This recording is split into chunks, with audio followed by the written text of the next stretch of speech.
ಓಂ ಸರ್ವಮಂಗಳಮಾಂಗಲ್ಯೆ ಶಿವೆ ಸರ್ವಾರ್ಥಸಾಧಿಕೆ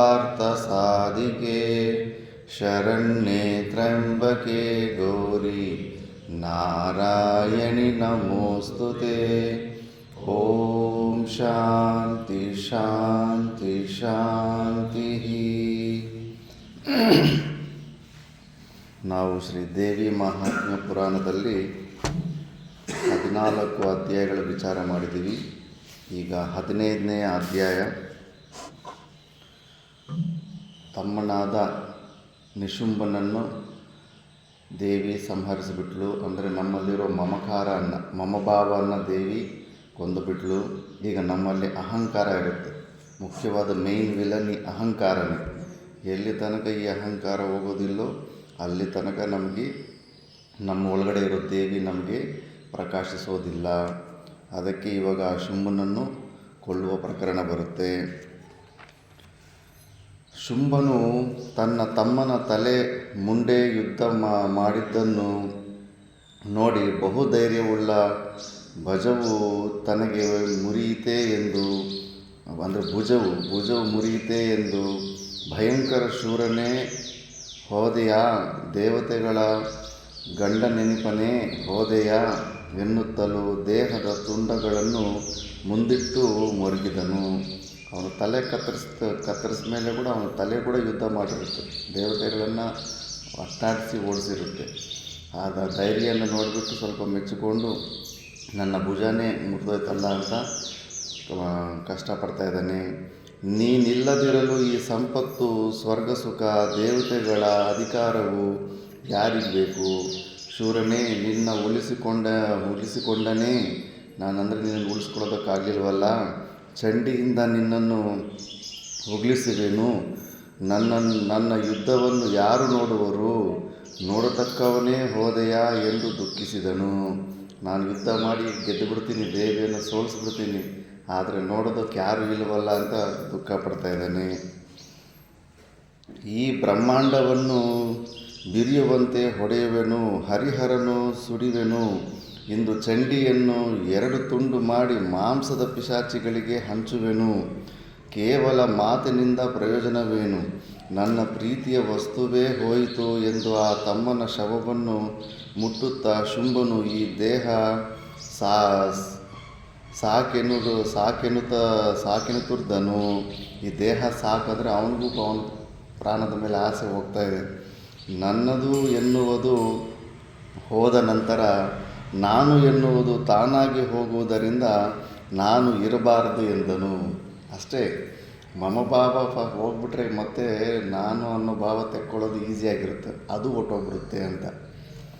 ಶುಂಭನು ಈ ದೇಹ ಸಾಕೆಂದು ತುಟಿಯಿಂದ ಹಲ್ಲನ್ನು ಕಡಿದು ಹೆಮ್ಮೆಯಿಂದ ಕೂಗಿ ದೇವಿಯೊಡನೆ ಮಾತನಾಡಿದನು. ದುಷ್ಟ ಸ್ತ್ರೀಯಳೇ, ನೀನು ಇಂದು ನಮ್ಮ ಕೂಡ ಗರ್ವದಿಂದ ಗಂಟು ಬಿದ್ದಿ ನಿನ್ನ ಪರಾಕ್ರಮದಿಂದ ನನ್ನ ತಮ್ಮನನ್ನು ಕೊಂದು ಆಹುತಿ ತಕ್ಕೊಂಡಿಯೇ ಎಂದೆನ್ನಲು ಭಾರತಿಯು ಶುಂಭನಿಗೆ ಉತ್ತರ ಕೊಟ್ಟಳು. ಎಲೋ ಶೂರ ಶುಂಭನೇ, ಕೇಳು. 3 ಲೋಕಗಳಲ್ಲಿ ನನಗೆ ಸರ್ವರೂ ದಯೆಯುಳ್ಳವಳು ಎನ್ನುವರು. ಈ ಲೋಕದಲ್ಲಿ ನನಗೆ ದುಷ್ಟಳೆಂದವರು ಯಾರೂ ಇಲ್ಲ. ನಿನ್ನ ಮಾತಿನಲ್ಲಿ ಮಾತ್ರ ದುಷ್ಟಿಯೂ ಆಗಿ ತೋರುತ್ತೇನೆ. ಪೂರ್ಣ ತಿಳಿದುಕೊಂಡಿರುವ ದುರುಳನಾದ ಘೋರ ರಾಕ್ಷಸ ನೀನು, ದುಷ್ಟನು ಎಂದು ದೇವಿಯು ನುಡಿದಳು. ಯಾರೊಬ್ಬರ ಮಾತಿನಿಂದ ಅವರ ಸ್ವಭಾವ ತಿಳಿಯುವುದು ಸ್ವಾಭಾವಿಕವಿದ್ದಂತೆ ದುಷ್ಟಿ ಅನ್ನಬೇಕಾದರೆ ಶುಂಭನು ಸ್ವಭಾವ ದುಷ್ಟ ಎಂಬುದು ಸಿದ್ಧವು. ಇದು ಸ್ವಲ್ಪ ವಿಚಾರ ಮಾಡಬೇಕು. ನಮ್ಮ ಸ್ವಭಾವ ಹೆಂಗಿರುತ್ತೋ ಪ್ರಪಂಚ ಹಂಗೆ ಕಾಣಿಸ್ತಾ ಇರುತ್ತೆ. ನಾವು ಕೆಟ್ಟವರಂದ್ರೆ ನಮಗೆಲ್ಲರೂ ಕೆಟ್ಟವ್ರ ಥರನೇ ಕಾಣಿಸ್ತಾ ಇರ್ತಾರೆ. ಅದು ಪಚ್ಚಕಾಮರ್ಲ್ ಅಂತಾರಲ್ಲ, ಆ ಪಚ್ಚಕಾಮರ್ಲ್ ರೋಗ ಬಂದಿರೋನಿಗೆ ಎಲ್ಲವೂ ಹಸಿರಾಗಿ ಕಾಣಿಸ್ತಾ ಇರುತ್ತೆ, ಎಲ್ಲ ಯಾವ ವಸ್ತು ನೋಡಿದ್ರು ಕೂಡ. ಆದ್ದರಿಂದ ದೇವಿ ಕೂಡ ಶುಂಭನನ್ನು ಹಂಗೆ ಬೈತಾ ಇದ್ದಾಳೆ. ನೀನು ದುಷ್ಟನಾದ್ದರಿಂದ ನಿನಗೆ ನಾನು ದುಷ್ಟಲಂತೆ ಕಾಣಿಸ್ತಾ ಇದ್ದೀನಿ ಅಷ್ಟೇ ಹೊರತು ಯಾವ ಲೋಕದಲ್ಲೂ ನನ್ನನ್ನು ದುಷ್ಟೆ ಅಂತ ಯಾರೂ ಕರೆಯೋದೇ ಇಲ್ಲ ಅಂತ. ತಮ್ಮಂತೆಯೇ ಅನ್ಯರನ್ನು ತಿಳಿಯುವುದು ಸ್ವಾಭಾವಿಕವಾಗಿದೆ. ದುಷ್ಟಿ ಎಂಬ ಶುಂಭನ ಮಾತು ಪ್ರತಿಧ್ವನಿಯಂತೆ ಅವನಿಗೆ ದೃಷ್ಟಿಯಾಗಿಯೇ ತೋರಬೇಕಾಗುವುದು. ಅವನು ಯಾವ ಥರ ಪ್ರಪಂಚನ ನಾವು ಯಾವ ಥರ ನೋಡ್ತಾ ಇರ್ತೀವಿ, ಪ್ರಪಂಚನ ನಮ್ಗೆ ಅದೇ ಥರ ಕಾಣಿಸ್ತಾ ಇರುತ್ತೆ. ದೇವರು ಕೂಡ ಅಷ್ಟೇ, ದೇವ್ರನ್ನ ನಾವು ಯಾವ ಥರ ಯಾವ ಭಾವನೆಯಲ್ಲಿ ಪೂಜನೆ ಮಾಡ್ತೀವೋ ಅದೇ ಭಾವನೆಯಲ್ಲೇ ಕಾಣಿಸ್ತಾ ಇರ್ತಾನೆ. ಅವನು ದೃಷ್ಟಿ ಅಂತ ಭಾವನೆಯಲ್ಲಿ ನೋಡ್ತಾನೆ, ಅದಕ್ಕೆ ದೃಷ್ಟಿ ಥರನೇ ಈಗ ದೇವಿ ಕಾಣಿಸ್ತಾ ಇದ್ದಾಳೆ. ಸರ್ವ ದೇವತೆಗಳು ನೋಡುವಂತೆ ನಮ್ಮ ಸರ್ವ ಚತುರಂಗ ಬಲವನ್ನು ಕೊಂದಿಯ. ಈಗ ನಮ್ಮ ಸಂಗಡ ಗರ್ವದಿಂದ ಮಾತಾಡುತ್ತಿರುವೆ. ಇನ್ನೊಬ್ಬಳನ್ನು ಕೊಂದು ನಮ್ಮ ಸರ್ವ ಬಲವನ್ನು ತೆಗೆಯುವನು. ಬಿಡೆನು ಭೂಮಿಯ ಮೇಲಾನೆ, ಇದು ಸತ್ಯವೊಂದು ಶುಂಭನು ನುಡಿದನು. ನಾವಿಟ್ಟಂಗೆ ಆನೆ ಹೇಳ್ತಾಯಿದ್ದೆ, ಭೂಮಿ ಮೇಲೆ ಆನೆ ಹೇಳ್ತಾಯಿದ್ದೆ, ನೋಡು ನಾನು ಕೊಂದು ಬಿಡ್ತೀನಿ ಅಂತ. ಹೇಳೋ ಶಂಭುರಾಜನೇ ಕೇಳು, ವಿಚಾರಿಸಿದರೆ ಸಂಪೂರ್ಣ ಜಗತ್ತು ನನ್ನ ರೂಪ. ಐಶ್ವರ್ಯ ಅಂದರೆ ಬಂಗಾರವೇ ಅನೇಕ ಆಭರಣಗಳಾದಂತೆ ನಾನೇ ಸರ್ವ ಜಗತ್ ರೂಪಲಾಗಿರುವೆನು. ತೆರೆಗಳು ನೀರಿನಲ್ಲಿಯೇ ತೋರಿ ಅಲ್ಲಿಯೇ ಅಡಗುವಂತೆ ಸರ್ವ ಜೀವ ಸಮೂಹವು ನನ್ನಲ್ಲಿಯೇ ಹುಟ್ಟಿ ನನ್ನಲ್ಲಿಯೇ ಲಯ ಆಗಿರುವುದೆಂದು ದೇವಿಯು ಹೇಳಿದಳು. ಈ ವಿಷಯ ತಿಳ್ಕೋಬೇಕು. ಪರಮಾತ್ಮ ಪಕ್ಕದಲ್ಲಿ ಕೂತ್ಕೊಂಡು ಮಡಿಕೆ ಮಾಡ್ದಂಗೆ ಸೃಷ್ಟಿಯನ್ನು ಮಾಡಲಿಲ್ಲ, ತಾನೇ ಸೃಷ್ಟಿ ರೂಪದಲ್ಲಿ ಪರಿಣತನಾಗಿಬಿಟ್ಟಿದ್ದಾನೆ. ಆದ್ದರಿಂದ ಅವನೊಳಗಡೆ, ಪರಮಾತ್ಮನ ಒಳಗಡೆ ನಾವೆಲ್ಲ ಕೂಡ ಸುಮ್ಮನೆ ಅಂಕುರ ಥರ ಮೇಲ್ಗಡೆ ಬಂದು ಗಿಡ ಥರ ಆಗಿ ಮತ್ತೆ ಅದು ವಯಸ್ಸಾದಮೇಲೆ ಮತ್ತೆ ಅಲ್ಲೇ ಗೊಬ್ಬರ ಆಗಿ ಮತ್ತೆ ಆ ಮಣ್ಣಲ್ಲಿ ಹೆಂಗಿಲ್ಲ ಲಯ ಆಗ್ತಾ ಇರ್ತೀವೋ, ಹಾಗೆ ಪರಮಾತ್ಮನಲ್ಲೇ ನಾವೆಲ್ಲ ಕೂಡ ಅಲ್ಲೇ ಹುಟ್ಟು ಅಲ್ಲೇ ಲಯ ಆಗ್ತಾ ಇರ್ತೀವಿ. ಅಂಥದ್ದು ಇವನು ಶುಂಭನ ಸತ್ಯನ ತಿಳ್ಕೊಳ್ದಿರ ನಾನು ನಿನ್ನನ್ನು ಕೊಂದು ಬಿಡ್ತೀನಿ, ಹಂಗೆ ಮಾಡ್ತೀನಿ ಅಂತ ಏನು ಮಾಡಿಕೊಂಡ್ರೂ ಕೂಡ ನಾವು ನಮ್ಮ ಸ್ವರೂಪವನ್ನು ನಾವು ಏನೂ ಮಾಡೋದಕ್ಕಾಗೋದಿಲ್ಲ. ಪಾಂಚಭೌತಿಕವಾದ ವಸ್ತುಗಳು ಅಲ್ಲಿ ಸ್ಪರ್ಶ ಕೂಡ ಮಾಡೋಕ್ಕಾಗೋದಿಲ್ಲ. ಇಲ್ಲಿ ವಿಚಾರ ಬರುತ್ತೆ. ಶಿವನ ಶಕ್ತಿಯಿಂದಾದ ಸೃಷ್ಟಿಯಲ್ಲಿ ಯಾವ ವಸ್ತುಗಳಿಗೂ ಹುಟ್ಟು ಸಾವುಗಳಿಲ್ಲ. ವಿಕಾರವಿಲ್ಲದೆ ರೂಪಾಂತರವನ್ನು ಹೊಂದಿದರೂ ಕಡೆಗೆ ಮೂಲ ಶಕ್ತಿಯ ಸ್ವರೂಪವನ್ನೇ ಹೊಂದುವವು. ಇದನ್ನೇ ಭಗವದ್ಗೀತೆಯಲ್ಲಿ ಕೃಷ್ಣ ಅರ್ಜುನ್ಗೆ ಹೇಳೋದು. ಸುಮ್ಮನೆ ಅಯ್ಯೋ ಭೀಷ್ಮರು ನಮ್ಮ ತಾತ ಸತ್ತೋಗ್ತಾನೆ, ದ್ರೋಣಾಚಾರ್ಯ ನಮ್ಮ ಗುರುಗಳು ಸತ್ತೋಗ್ತಾರೆ ಅಂತ. ಇಲ್ಲಪ್ಪ, ಯಾರೂ ಸಾಯೋದೇ ಇಲ್ಲ. ವಾಸ್ತವಿಕವಾಗಿ ಎಲ್ಲರೂ ನಿಜವಾದ ಸ್ವರೂಪ ಏನಂದರೆ ಅವರ ಒಳಗಡೆ ಇರೋ ಸಚ್ಚಿದಾನಂದ ಸ್ವರೂಪನೇ. ಮಿಕ್ಕಿದ್ದು ಈ ಶರೀರ, ಈ ಹೆಸರು, ಊರು ಇವೆಲ್ಲ ಟೆಂಪ್ರವರಿ ಅಲ್ಲ, ಇವೆಲ್ಲ ಟೆಂಪ್ರವರಿ ಅಡ್ರೆಸ್ಗಳು. ಎಲ್ಲರದ್ದು ಪರ್ಮನೆಂಟ್ ಅಡ್ರೆಸ್ಸು, ಪರ್ಮನೆಂಟ್ ಹೆಸರು ಬಂದುಬಿಟ್ಟಿದ್ದು ಸಚ್ಚಿದಾನಂದ ಸ್ವರೂಪ ಅನ್ನೋದು. ಮತ್ತು ಎಲ್ಲರೂ ಸಚ್ಚಿದಾನಂದ ಸ್ವರೂಪ ಆಗಿದ್ದಾಗ ಅವರು ಯಾರು ನಿಜವಾಗಿ ಅವರ ಐಡೆಂಟಿಟಿ ತಿಳ್ಕೊಂಡ್ರೆ ನಾವು ಯಾರೂ ಸಾಯೋದೇ ಇಲ್ಲ. ಯಾಕಂದರೆ ಎಲ್ಲರೂ ಒಂದೇ ಸ್ವರೂಪ ಆಗಿದ್ದಾರೆ. ಒಂದೇ ಸೂರ್ಯ ಮೇಲ್ಗಡೆ ಇರ್ತಾನೆ, ಕೆಳಗಡೆ ನಾವು 2,000 ಬಕೆಟ್ ಇಟ್ಬಿಟ್ಟು ಒಂದೊಂದು ಬಕೆಟಲ್ಲಿ ನೋಡಿದ್ರೆ ಮತ್ತೆ ಅಲ್ಲೊಂದು 2,000 ಸೂರ್ಯಗಳು ಕಾಣಿಸ್ತಾ ಇರ್ತಾರೆ. ಅದೇ ಥರ ಬಿಂಬ ರೂಪದಲ್ಲಿ ಒಂದೇ ಚೈತನ್ಯ ಇದೆ. ನಾವು ಪ್ರತಿಬಿಂಬ ರೂಪದಲ್ಲಿ ಅನೇಕ ಜೀವಿಗಳನ್ನು ನೋಡಿಬಿಟ್ಟು ಅನೇಕ ಜೀವವಾದ ಅಂತಾರೆ. ಇಲ್ಲ 2,000 ಬಕೆಟಲ್ಲಿ 2,000 ಸೂರ್ಯಗಳಿದ್ದಾರೆ ಪ್ರಪಂಚದಲ್ಲಿ ಅಂದರೆ ನಮ್ಮನ್ನೇ ಮೂರ್ಖ ಅಂತಾರೆ. ಮೇಲ್ಗಡೆ ಇರೋದು ಒಂದೇ ಸೂರ್ಯನೇ. ನಾವು ಎಷ್ಟು ಬಕೆಟ್ಗೆ ಇಟ್ಕೊತಾ ಇದ್ರೆ ಅಷ್ಟು ಬಕೆಟ್ಗಳಲ್ಲಿ ಬಾವಿಗಳಲ್ಲಿ ಡಿಫ್ರೆಂಟಾಗಿ ಒಂದೊಂದು ಸೂರ್ಯ ಕಾಣಿಸ್ತಾ ಇರ್ತಾನೆ. ಅದೇ ಥರ ಜೀವಭಾವದಲ್ಲಿ ನೋಡಿದಾಗ ಪರಿಚಯ, ಅವನಿಗೊಂದು ಹೆಸರು, ಅವನಿಗೊಂದು ಶರೀರ ಅವೆಲ್ಲ ಇರ್ತವೆ. ಅವನನ್ನು ಅದೇ ಬಿಂಬ ಭಾವದಿಂದ, ಪರಮಾತ್ಮ ಭಾವದಿಂದ ನೋಡಿದ್ರೆ ಅವನು ನಾವು ಏನು ಭೇದನೇ ಇರೋದಿಲ್ಲ. ಆದ್ದರಿಂದ ಅದನ್ನೇ ಹೇಳ್ತಾ ಇದ್ದಾರೆ. ಈ ಲೆಕ್ಕದಲ್ಲಿ ಯಾರೂ ಸಾಯೋದೇ ಇಲ್ಲ. ನಿನ್ನ ಒರಿಜಿನಲ್ ಸ್ವರೂಪನೂ ಸಚ್ಚಿದಾನಂದ ಸ್ವರೂಪನೇ, ನನ್ನ ಒರಿಜಿನಲ್ ಸ್ವರೂಪನೂ ಸಚ್ಚಿದಾನಂದ ಸ್ವರೂಪನೇ. ಇದೇ ನಮ್ಮ ನಿಜವಾದ ಐಡೆಂಟಿಟಿ. ಆಧಾರ್ ಕಾರ್ಡಲ್ಲಿ ಹೆಸರು, ಊರು ಎಲ್ಲ ಡೂಪ್ಲಿಕೇಟ್, ಸುಳ್ಳಿದೆಲ್ಲ.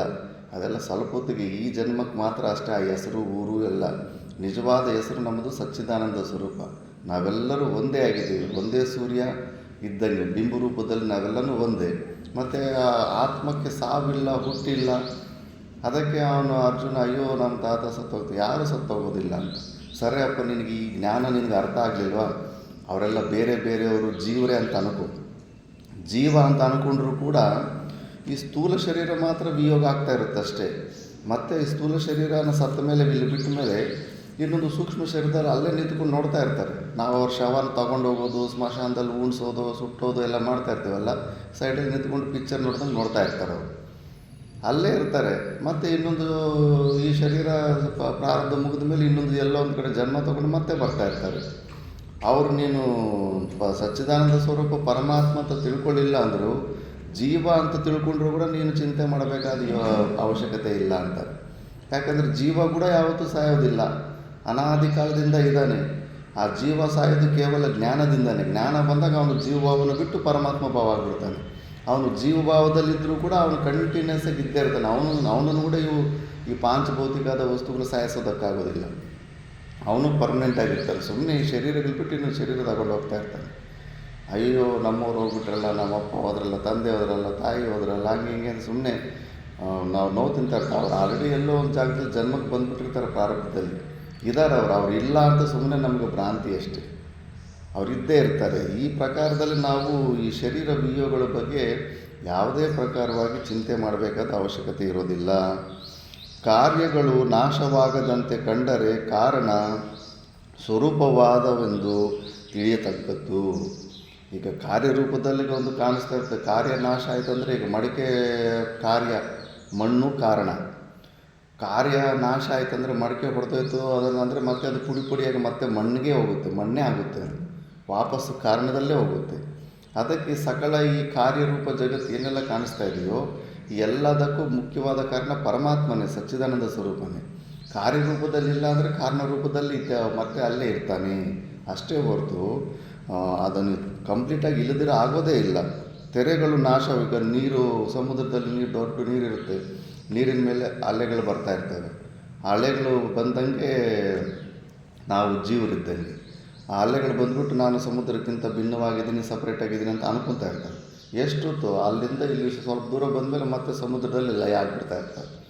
ನೀರಿನಲ್ಲಿ ಬರೋ ಹಳೆಯ ಬೊರುಗು ಎಲ್ಲ ಅದು ವೈಟ್ ಕಲರ್ ಬರುತ್ತಲ್ಲ ಫೋಮು, ಅವೆಲ್ಲ ಕೂಡ ಅಷ್ಟೇ, ಅದು ನೀರೇ ಆಗಿರ್ತವೆ. ಅದೇ ಥರ ನಾವು ಕೂಡ ಅಷ್ಟೇ, ಕಾರ್ಯರೂಪದಲ್ಲಿಲ್ಲ ಅಂದರೆ ಕಾರಣರೂಪ ಸಚ್ಚಿದಾನಂದ ಸ್ವರೂಪದಲ್ಲೇ ಇರ್ತೀವಿ ನಾವು. ನೀರಿನ ಸ್ವರೂಪವಾಗಿರುವಂತೆ ಜಗತ್ತಿನಲ್ಲಿ ಸರ್ವ ಪ್ರಾಣಿಗಳು ನಾಶವಾದಂತೆ ಕಂಡರೆಯೂ ಮೂಲ ಚಿಚ್ಚಕ್ತಿಯ ಸ್ವರೂಪವಾದವೆಂದು ತಿಳಿಯತಕ್ಕದ್ದು. ಯಾರಿಗೂ ನಾಶ ಅನ್ನೋದಿಲ್ಲವೇ ಇಲ್ಲ. ಈ ಶರೀರಗಳು ಹುಡ್ತಾ ಇರ್ತವೆ, ಸಾಯ್ತಾ ಇರ್ತವೆ ಅಷ್ಟೇ. ದೇವಿಯು ಮೇಲಿನಂತೆ ನುಡಿಯಲು ಶುಂಭನು ಸಿಟ್ಟಾಗುತ್ತಾ ಸೂರ್ಯನ ಪ್ರಕಾಶವನ್ನು ತಿರಸ್ಕರಿಸುವ ಬಾಣಗಳನ್ನು ದಟ್ಟವಾಗಿ ಸುರಿಯಲು ದೇವಿಯು ಸಿಟ್ಟಿನಿಂದ ಬಾಣಗಳನ್ನು ಸುರಿಸಿದಳು. ಚಿದ್ರೂಪ ದೇವಿಯ ಶುಂಭರ ಯುದ್ಧವು ಭಯಂಕರವಾದುದನ್ನು ದೇವತೆಗಳು ರಾಕ್ಷಸರು ಇಬ್ಬರೂ ನೋಡಿದರು. 100 ಭಯಂಕರ ಬಾಣಗಳಿಂದ ಶುಂಭನನ್ನು ರಕ್ತವ ಕಾರುವಂತೆ ಹೊಡೆದಳು. ಅವುಗಳನ್ನು ತಡೆದುಕೊಂಡು ಬಾಣಗಳ ಸುರಿಮಳೆಯನ್ನು ಸುರಿಸಿದನು. 3 ಲೋಕಗಳು ನಡುಗಿದವು. ದೇವಿಯ ಶುಂಭನ ಭಯಂಕರ ಯುದ್ಧವನ್ನು ವರ್ಣಿಸಲು ಸಾಧ್ಯವಾಗದ್ದು.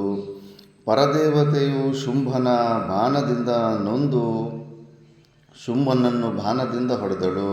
ಪರದೇವತೆ ಕೂಡ ಸ್ವಲ್ಪ ಅವನ ಬಾಣದ ಘಾತಗಳು ತಾಕ್ತಾ ಇದ್ದಾವೆ. ಶುಂಭನು ದೇವಿಯ ಬಾಣವನ್ನು ತಡೆದುಕೊಳ್ಳುತ್ತಾ ಬಹು ಸಿಟ್ಟಿನಿಂದ ಬಾಣವನ್ನು ವಿಶೇಷವಾಗಿ ಎಳೆದು ಬಿಡಲು ಭಯಂಕರ ಸಿಡ್ಲುಗಳು ಚೆನ್ನಾಗಿ ಹೊಡೆದಂತಾಗಲು ಒಬ್ಬಳೇ ಆದ ದೇವಿಯು ನೊಂದು ಬಹು ಸಿಟ್ಟುಳ್ಳವಳಾದಳು. ದೇವಿಗೆ ಶುಂಭನ ಭಯಂಕರ ಬಾಣವು ತಾಕಲು ಸಿಟ್ಟಿಗೆದ್ದು ಬಹುಪರಾಕ್ರಮಣೀಯವೆನಿಸುತ್ತಾ ಕ್ರೂರವಾದ 2 ಬಾಣಗಳಿಂದ ಅವನ ದೊಡ್ಡ ಬಿಲ್ಲನ್ನು ತುಂಡು ಮಾಡಲು ಶುಂಭನು ಭಳೆ ಅತ್ಯಂತ ಪರಾಕ್ರಮಿಯಾದ ದೇವಿಯೇ ಎಂದು ಭರ್ಚಿಯನ್ನು ತಗೊಂಡು ಮುಂದೆ ಹೋಗಿ ಆರ್ಭಾಟವು ಮಾಡಿದನು. ಅವನ ವೀರ ಗರ್ಜನೆಗೆ ಸಿಂಹವು ಮೇಲಕ್ಕೆ ಹಾರಿ ಬಿದ್ದಿತು. ಅವನು ಕಿರ್ಚಿದ ಸೌಂಡಿಗೆ ಅದು ಸಿಂಹನೇ ಹಾರಿ ಬಿದ್ದೋಯ್ತಂತೆ. ದೇವತೆಗಳ ಪ್ರಾಣಗಳು ಕುತ್ತಿಗೆಗೆ ಏರಿದವು. ಆ ಕ್ಷಣ ಮೂರ್ಛೆಯು ಮುಚ್ಚಿತು. ಭಯಂಕರ ಶುಂಭನ ಕೂಗಿಗೆ ಶಿವನ ಎದೆಯು ಬೆದರಿದ್ದಾಯಿತು. ಅರ್ಧ ನಿಮಿಷದಲ್ಲಿ ವಿಷ್ಣುವಿನ ಶರೀರವು ನಡುಗಿತು. ಇವರಿಗೆ ಅಷ್ಟು ಭಯಂಕರವಾಗಿ ಕಿರಿಸ್ತಾ ಇದ್ದಾನೆ ಅವನು. ಬಸವೇಶನೇ ತಿಳಿ. ಶುಂಭನ ಕೈಯಲ್ಲಿ ದೊಡ್ಡ ಬರ್ಚಿಯು ಹೊಡೆದದ್ದು 1000 ಸೂರ್ಯರ ಪ್ರಕಾಶವನ್ನು ಮೀರಿತು. ಅಲಗು ಹೊಳೆಯಲು ಸಮುದ್ರವು ಕುದಿಯಿತು. ನಕ್ಷತ್ರಗಳು ಉದುರಿದವು. ನಕ್ಷತ್ರಗಳೇ ಉದುರೋಯ್ತಂತೆ, ಹಣ್ಣು ಉದುರಿದಂಗೆ ಆಕಾಶದಲ್ಲಿ. ಭಯಂಕರ ಸಮುದ್ರದ ನೀರೆಲ್ಲ ಒಣಗೋಯ್ತಂತೆ. ಭಯಂಕರ ಕಿಡಿಯ ಚಲ್ಲಾಟಕ್ಕೆ ಆಕಾಶವು ಅತಿಶಯ ಕೂಗಿತು. ಭೂಮಿಯು ಬಿರುಕು ಬಿಟ್ಟಿತು. ಕೂಡಲೇ ಪರಬ್ರಹ್ಮನಿಗೆ ಹೊಡೆದನು.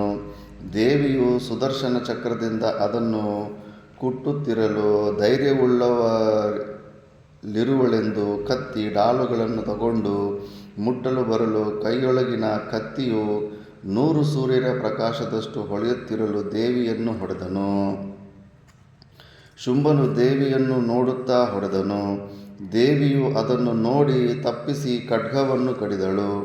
ಶುಂಭನು ಬೇಗನೆ ಬಲ್ಲಿಗೆ 100 ಬಾಣಗಳನ್ನು ಜೋಡಿಸಿ ಹೊಡೆದನು. ಪ್ರಳಯಕಾಲದ ಅಗ್ನಿಯಂತೆ ಓಡಿಬರುವ ಬಾಣಗಳನ್ನು ಬಾಣದಿಂದ ಕಡಿದಳು ಮತ್ತು ಬಿಲ್ಲು, ಕುದುರೆ, ಸಾರಥಿಯನ್ನು ಕಡಿದಳು. ಬಹು ಕೋಪ ಹೆಚ್ಚಾಗಲು ಭಯಂಕರ ಗದೆಯನ್ನು ತಕ್ಕೊಳ್ಳಲು ಉಗಿಯು ರಾಶಿಯಾಗಿ ಹಬ್ಬಿತು. ಕಪ್ಪು ಹೊಗೆಯು ಮಳೆಗಾಲದ ಮೋಡದಂತೆ ಹೊರಡಲು ಗರ್ವವುಳ್ಳ ಶುಂಭನು ಎಡಗಾಲನ್ನು ಮುಂದಿಟ್ಟು ಸಪ್ತ ಸಮುದ್ರಗಳು ಕಳಕಾಗುವಂತೆ ಕೂಗಿ ಭಾರತಿಯನ್ನು ಹೊಡೆದನು. ದೇವಿಯು ಗದೆಯು ಮುಟ್ಟುವುದಕ್ಕಿಂತ ಮೊದಲೇ ಮಳೆಗಾಲದ ಮಿಂಚಿನಂತೆ ಬೀಳುವ ಗದೆಯನ್ನು 3 ತುಂಡಾಗುವಂತೆ ಭಾಗ ಮಾಡಿ ಕಡಿದಳು. ಮೋಸವಿಲ್ಲದೆ ತೀವ್ರವಾಗಿ ಅಂಜಿಕೆ ಸ್ವಲ್ಪವೂ ಇಲ್ಲದೆ ಜಗತ್ತಿನ ಧೂರ್ತಳಾದ ದೇವಿಯ ಮೇಲೇರಿ ಕೈ ಮುಷ್ಟಿಯಿಂದ ತಿವಿದನು. ಆಗ ದೇವಿಯು ಆಯುಧವನ್ನು ಬಿಟ್ಟಳು. ದುಷ್ಟಶುಂಭನ ಭಯಂಕರ ಮುಷ್ಟಿಪೆಟ್ಟಿನಿಂದ ದೇವಿಗೆ ಅತಿಶಯ ಸಿಟ್ಟು ಏರಿತು.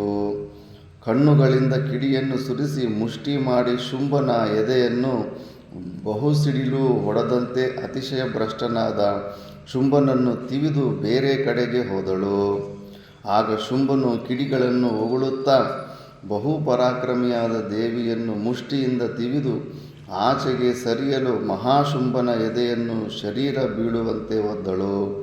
ಶುಂಭನು ಗಾಯವ ಹೊಂದಿ ಬಿದ್ದು ಹೊಡೆಚಂಡಿನ ಹಾಗೆ ಎದ್ದು ಆರ್ಭಟಿಸುತ್ತಾ ದೇವಿಯ ತಲೆಗೆ ಮುಷ್ಟಿಯಿಂದ ತಿವಿದನು.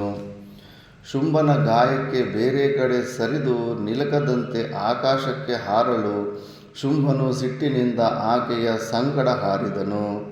ಒಂದು ಕಡೆ ಬಾಗಿ ತಪ್ಪಿಸುತ್ತಾ ತಿವಿದಾಡಿದರೂ ದೇವಿ ದೈತ್ಯರು ಅತ್ತ ಇತ್ತ ನೋಡದೆ ಪರಾಕ್ರಮದಿಂದ ಆಕಾಶ ಮಾರ್ಗದಲ್ಲಿ ಬೇಸರ ಹೊಂದದ್ದೇ ಯುದ್ಧ ಮಾಡಿದರು. ದೇವಿಯು ಶುಂಭನನ್ನು ತೀವ್ರವಾಗಿ ಮುಷ್ಟಿಯಿಂದ ಹೊಡೆದಳು. ಅವನು ಅದನ್ನು ತಪ್ಪಿಸಿ ದೇವಿಯನ್ನು ಹೊಡೆದನು. ಮತ್ತೆ ಶುಂಭನನ್ನು ಹೊಡೆದಳು. ಅವನು ಬೇರೆ ಸರಿದು ದೇವಿಯನ್ನು ಹೊಡೆದನು. ಈ ರೀತಿ ದೇವಿ ಶುಂಭರು ಸರಿಯಾಗಿ ಹೊಡೆದಾಡಿದರು. ಇವರಿಬ್ಬರ ಮುಷ್ಟಿಗಳ ಹೊಡೆತಕ್ಕೆ ಬ್ರಹ್ಮಾಂಡ ಬಹು ನಡುಗಿತು. ಭೂಮಿಯ ಮೇಲೆ ಬಿದ್ದರು. ಬಳಿಕ ಹೊಡೆಚಂಡಿನಂತೆ ಎದ್ದರು. ಬಹುಬೇಗ ಸಿಡಿಲಿನ ಹೊಡೆತದಿಂದ ಮುಷ್ಟಿಯಿಂದ ಗುದ್ದಿದರು. ಈಕೆಯು ಅವನನ್ನು ಒದ್ದಳು. ಅವನು ತಿರುಗಿ ಈಕೆಯನ್ನು ಒದ್ದನು. ಯುದ್ಧ ಭಯಂಕರವಾಗಿ ನಡೀತು. ಇಲ್ಲಿ ತನಕ ದೇವಿ ಜೊತೆ ಇಷ್ಟೊಂದು ಯುದ್ಧ ಮಾಡಿದವ್ರು ಯಾರೂ ಇರಲಿಲ್ಲ. ಇವನೇ ಹೆಚ್ಚು ಮಾಡ್ತಾಯಿದ್ದಾನೆ. ಈ ರೀತಿ ದೇವಿ ಶುಂಭರು ಸಮನಾಗಿ ಮುಷ್ಟಿ ಯುದ್ಧವು ಮಾಡಿದರು. ನಮ್ಮಲ್ಲಿರೋ ಅಹಂಕಾರ ಅಷ್ಟು ಬಲವಂತವಾಗಿರುತ್ತೆ. ಅದನ್ನು ಗೆದ್ದಿದ್ದೀವಂದರೆ ಇನ್ನು ಮೋಕ್ಷನೇ. ಎಲ್ಲವನ್ನು ಹೊರಗಡೆ ಎಲ್ಲ ಮೋಕ್ಷ ಸಾಧನೆಗಳೆಲ್ಲ ಮಾಡಿಕೊಂಡು ಅಲ್ಲಿ ಹೋಗಿ ನಿಂತ್ಕೊಂಡ್ಬಿಡ್ತೀವಿ. ಆ ಅಹಂಕಾರನ ಗೆಲ್ಲೋದು ತುಂಬಾ ಕಷ್ಟ ಲಾಸ್ಟಲ್ಲಿ ಸಾಧಕರು.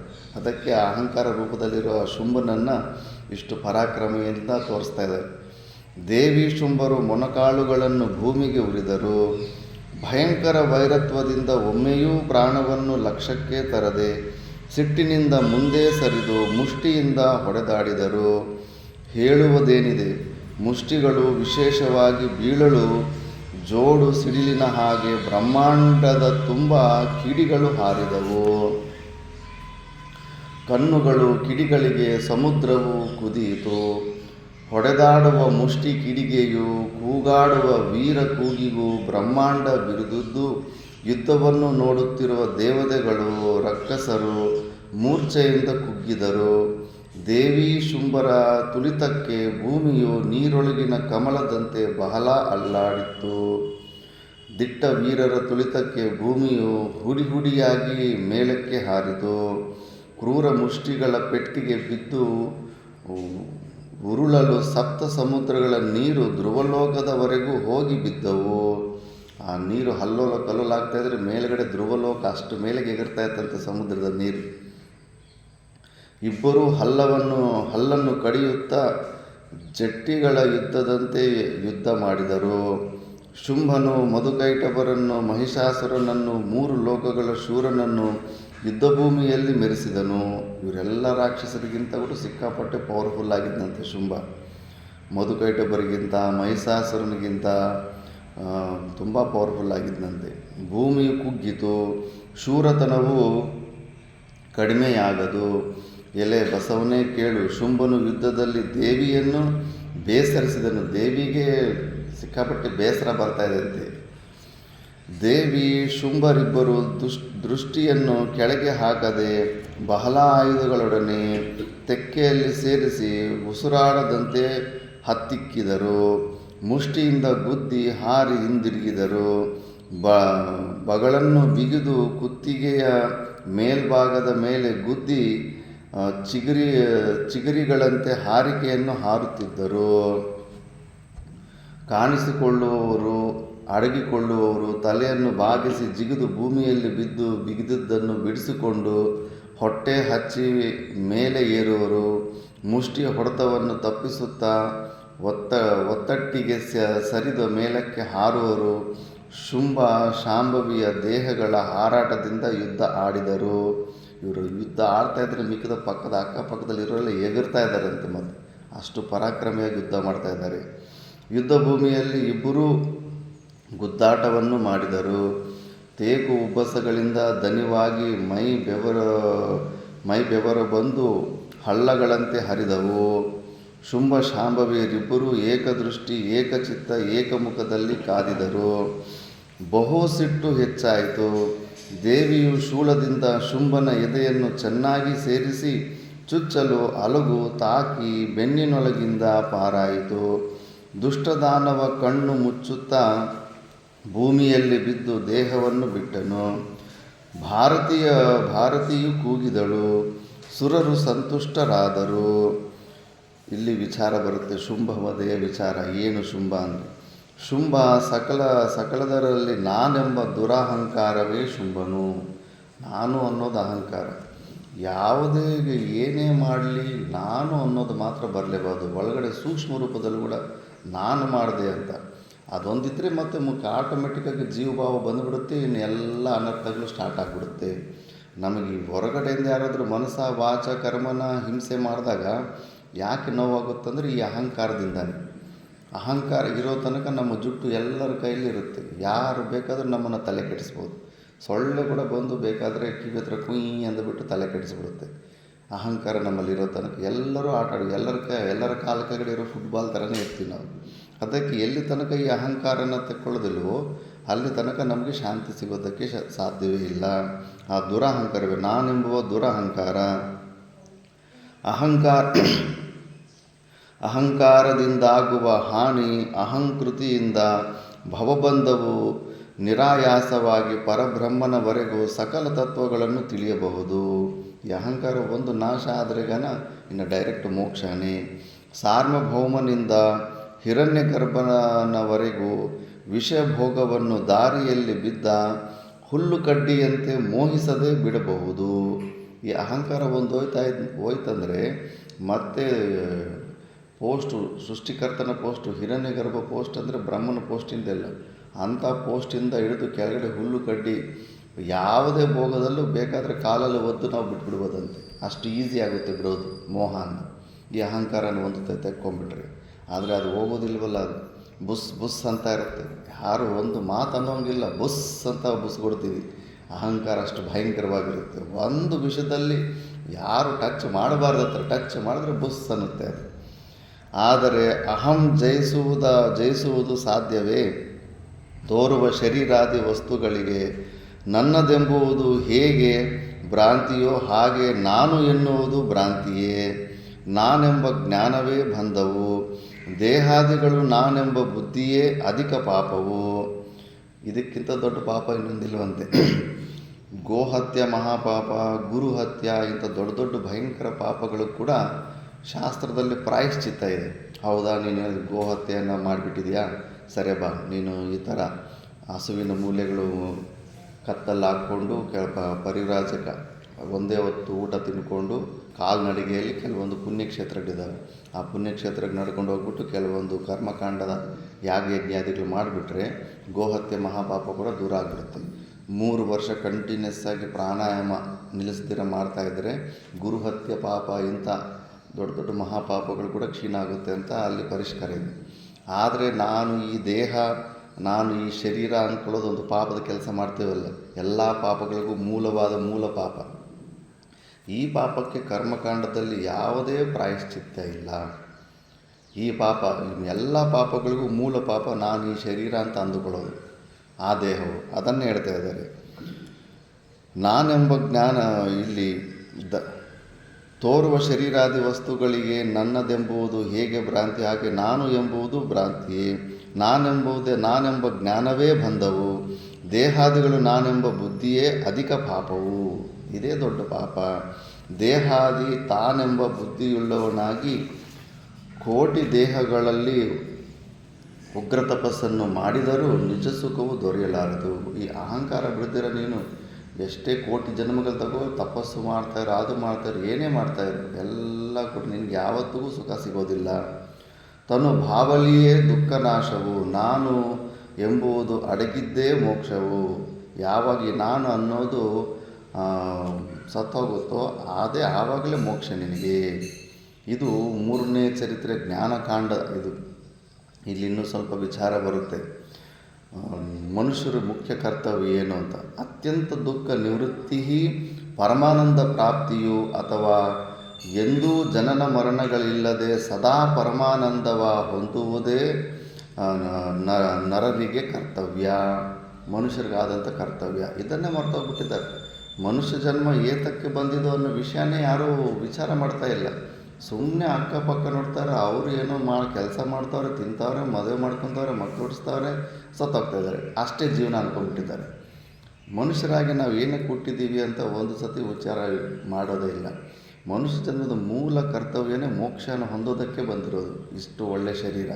ಮಿಕ್ಕಿದ ಪ್ರಾಣಿ ಪಕ್ಷಿಗಳಿಗೆ ಈ ಆಪ್ಷನ್ ಇಲ್ಲ. ಬದುಕೋ ದಾರಿ ಅವ್ರಿಗೂ ಗೊತ್ತು. ಅವುಗಳು ಕೂಡ ತನ್ನ ಮಕ್ಕಳು ಪರಂಪರೆ, ಆ ಜಿಂಕೆಗಳು ಇಲ್ಲೇ ಸುತ್ತಮುತ್ತ ಓಡಾಡ್ತಾ ಇರ್ತಾವೆ, ಎಷ್ಟು ದೊಡ್ಡ ಸಂಖ್ಯೆ ಇರ್ತವೆ. ಅವು ಸಂಸಾರ ಮಾಡ್ತವೆ, ಅವು ಮಕ್ಕಳನ್ನು ಕಾಪಾಡ್ಕೊತಾ ಇದ್ದಾವೆ. ಆ ಕೆಲಸ ಎಲ್ಲರೂ ಮಾಡ್ತಾರೆ. ಆದರೆ ಈ ನಮ್ಮ ಮನುಷ್ಯನ ಶರೀರ ಬಂದಿರೋದು ಮಾತ್ರ ಮೋಕ್ಷನ ಹೊಂದೋದಕ್ಕೆ. ಆತ್ಮಜ್ಞಾನದ ವಿನ ಅತ್ಯಂತ ದುಃಖ ನಿವೃತ್ತಿಯು, ಪರಮಾನಂದ ಪ್ರಾಪ್ತಿಯೂ ಇಲ್ಲ. ಎಲ್ಲರಿಗೂ ದುಃಖಗಳನ್ನು ತೊಳಸ್ಕೋಬೇಕು, ಆನಂದವಾಗಿರಬೇಕಂತಲೇ ಪ್ರಯತ್ನ ಮಾಡ್ತಾವ್ರೆ. ಕಳ್ಳತನ ಮಾಡಿದ್ರು ಕೂಡ ಅವನು ಕೂಡ ಇದೇ ಬೇಕು, ಸುಖ ಬೇಕು, ದುಃಖ ಬೇಡ. ಎಲ್ಲರಿಗೂ ಬೇಕಾಗಿರೋದಿದೆ. ಆದರೆ ಅದು ಸುಖ ಎಲ್ಲಿದೆ ಅಂತ ತಿಳ್ಕೊಳ್ರು ಅಂದರೆ ಇಲ್ಲ, ಸಮಯ ಇಲ್ಲ ನಮಗೆ ಅಷ್ಟು ಕೆಲಸ ಇದೆ, ಆ ಕೆಲಸ ಇದೆ, ಈ ಕೆಲಸ ಇದೆ ಅಂತ. ಆ ಕೆಲಸ ಏನಕ್ಕೆ ಮಾಡ್ತಿದೆ ಅಂದರೆ ಸುಖ ಬರೋದಕ್ಕೆ ಮಾಡ್ತಾಯಿದ್ದೀನಿ, ದುಃಖ ದೂರ ಆಗೋದಕ್ಕೆ ಮಾಡ್ತಾಯಿದ್ದೀನಿ. ಅದೇ ಆನಂದನ ನಾವಿಲ್ಲೇ ತೋರಿಸ್ತೀವಪ್ಪ. ನೀನು ಆ ಕೆಲಸ ಮಾಡಬೇಕಾದ ಅವಶ್ಯಕತೆಯೂ ಇಲ್ಲ. ನೀನು ಹುಡುಕ್ತಾ ಇರೋವಂಥ ಸುಖ ನಿನ್ನಲ್ಲೇ ಇದೆ. ಅದಕ್ಕೆ ₹1 ಖರ್ಚು ಮಾಡೋಷ್ಟಿಲ್ಲ. ಒಂದು ಕ್ರಿಯೆ ಬುದ್ಧಿಯಿಂದ ಕೂಡ ಒಂದು ಚೂರು ವಿಚಾರ, ಒಂದು ಖರ್ಚು ಮಾಡಬೇಕಾಗಿಲ್ಲ. ತಾನು ಪೂರ್ತಿಯಾಗಿದೆ ಇರೋದನ್ನು ತಿಳ್ಕೊಂಡ್ರೆ ಸಾಕು. ನೀನು ಆ ಪರಮಾನಂದನ ಹೊಂದುತ್ತೀಯ ಅಂದರೆ ಇಲ್ಲ, ಹೊರಗಡೆನೇ ಬ್ಯುಸಿ, ನನಗೆ ಆ ಕೆಲಸ ಇದೆ, ಈ ಕೆಲಸ ಇದೆ ಅಂದ್ಬಿಟ್ಟು ಎಲ್ಲ ಆ ಕೆಲಸಗಳೇನಕ್ಕೆ ಮಾಡ್ತಾ ಇದೆ ಅನ್ನೋದು ಕೂಡ ವಿಚಾರ ಬರ್ತಾ ಇಲ್ಲ. ಸ್ವರೂಪ ಅವಸ್ಥಿತಿ ಮೋಕ್ಷ ಎಂಬಂತೆ ತನ್ನ ನಿಜ ಸ್ವರೂಪದಲ್ಲಿರುವುದೇ ಮೋಕ್ಷವು.